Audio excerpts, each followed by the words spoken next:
Всем привет, дорогие друзья, с вами Эрик, и сегодня, точнее 5 дней назад родились вот такие вот котята, смотрите, смотрите, какие они красивые. Два рыжих, ну примерно, мы когда смотрели, там было типа два мальчика и одна девочка.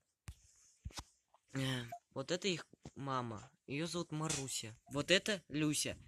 Она, можно сказать, как бы тетя, но, короче, у нас две кошки. В данный момент котята ложатся спать. Они уже поссали молоком, так что начинают спать.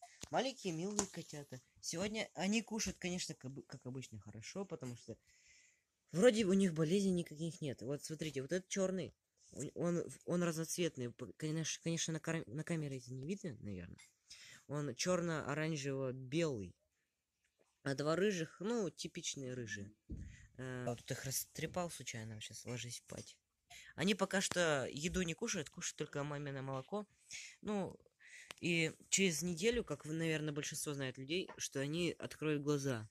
И я сниму новое видео. Ну, в принципе, я буду снимать каждый день, каждый их приход. Это будет первая серия дневника котят. Вы, наверное, знаете, что самое любимое... О, смотрите, чихнул котенок. О, шипит. Ох, еще укусит на меня. Но вы же, наверное, знаете, что большинство котят любят, потому что они красивые, милые, и с ними, конечно же, можно поиграть. Но это мое первое видео. Пожалуйста, подписывайтесь на мой канал, ставьте кулачки, и я буду тогда снимать новые видео, новый дневник. Ой, точнее, продолжать дневник до конца. Всем пока.